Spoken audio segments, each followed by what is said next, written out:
There's a drawer in almost every old American kitchen that nobody talks about anymore.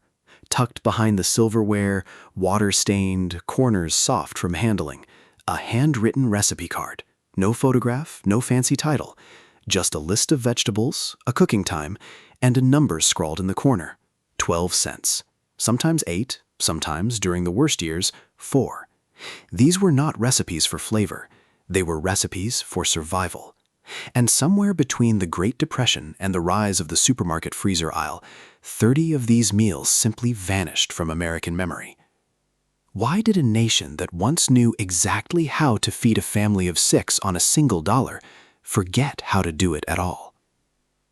I'm Nathan Carter, and for the better part of a decade I've been chasing stories like this one, not in textbooks but in root cellars, church basement cookbooks, and the shoeboxes of recipe cards that grandchildren inherit and never quite know what to do with. This isn't a story about famous chefs or glamorous cuisine.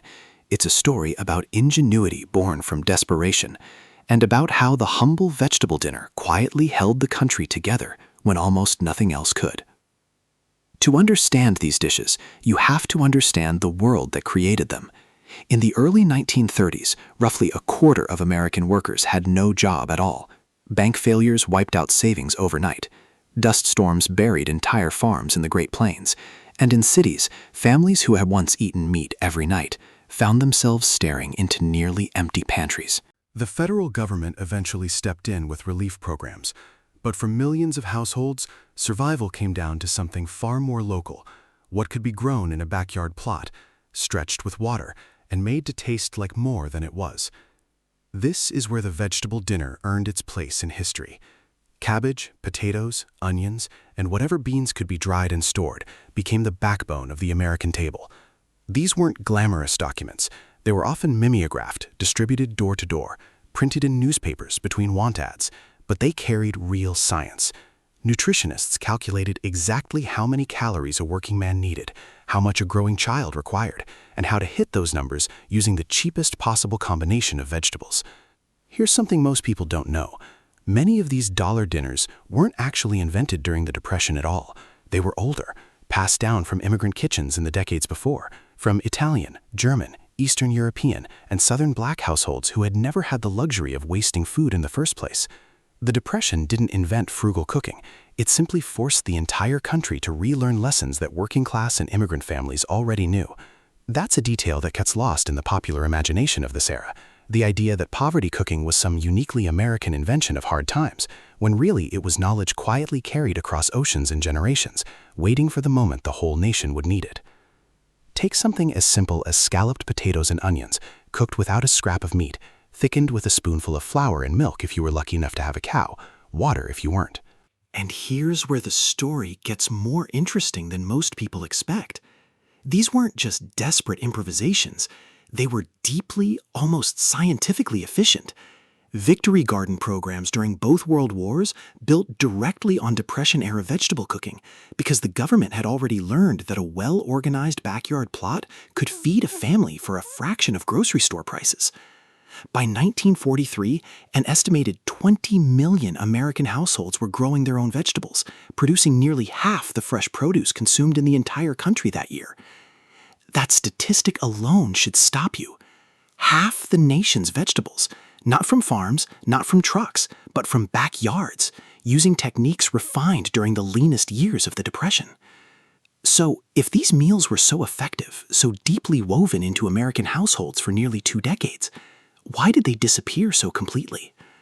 I've spent a long time investigating this question, and the real story is about how American food culture was deliberately reshaped after World War II. The rise of suburban supermarkets, the marketing of convenience foods, and an aggressive post-war advertising campaign built around meat and processed goods all pushed vegetable-forward, frugal cooking out of the cultural spotlight. Meat, once a luxury reserved for Sunday dinners, became a symbol of arrival, of having made it into the middle class. To serve a vegetable stew instead of a roast wasn't just a culinary choice anymore. It became, unfairly, a symbol of failure, a reminder of hardship people wanted to leave behind. Grandparents, who had once been proud of stretching $1 into a week of meals, began quietly setting those recipes aside, embarrassed by what they now represented, rather than proud of the resourcefulness they once required. There's a poignant irony hiding in that shift, and it's one that food historians still debate today. Some argue that post-war abundance genuinely improved American nutrition and quality of life, and that romanticizing Depression-era poverty food ignores the real suffering behind it. Others argue that something valuable was lost, not just recipes, but an entire philosophy of resourcefulness, seasonal eating, and zero food waste that modern households are now scrambling to rediscover. Neither side is entirely wrong. Progress and loss, it turns out, often arrive in the same delivery truck.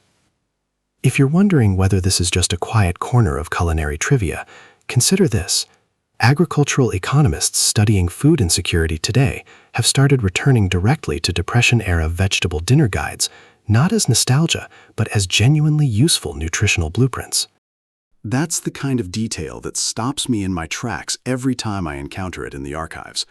Ideas born out of hardship, quietly proving their worth generation after generation, long after the people who created them are gone. Before we go further into the specific dishes themselves, and there are some genuinely surprising ones waiting, including a dessert made almost entirely from carrots that fooled entire families into thinking they were eating cake, I want to invite you to come along on more of these investigations. If forgotten stories like this one interest you, stories about the hidden engineering, resourcefulness, and quiet ingenuity that shaped everyday American life, consider joining me for future explorations.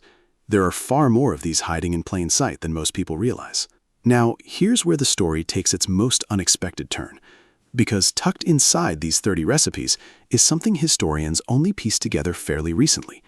Evidence that several of the most widespread vegetable dinners of the era weren't spread through cookbooks or government bulletins at all. They spread through radio. In the early 1930s, local stations across the Midwest and South began airing short segments, sometimes just 90 seconds long, in which home economists read recipes directly over the air, live, to housewives cooking in real time. It was, in effect, one of the earliest examples of mass media directly shaping how an entire nation ate on any given night. A single broadcast out of Iowa in 1932 is credited with popularizing a scalloped vegetable casserole that, within a matter of weeks, was reportedly being cooked in kitchens as far away as Ohio and Kentucky, all without a single printed recipe card changing hands. Think about that for a moment. Decades before television dinners, before food blogs, before anything resembling modern food media, radio waves were already quietly rewriting the American dinner table, one thrifty vegetable dish at a time. What strikes me most, after everything I've uncovered chasing this story, isn't the poverty or the hardship, though both were very real. It's the resilience.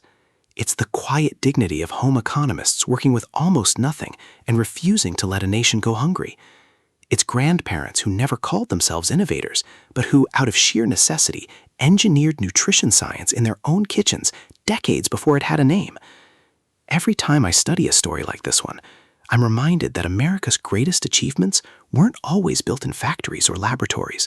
Sometimes they were built on a stovetop with 4 cents worth of cabbage and the simple determination to make sure everyone at the table went to bed fed. So the next time you find an old recipe card in a drawer, water-stained and forgotten, don't overlook it.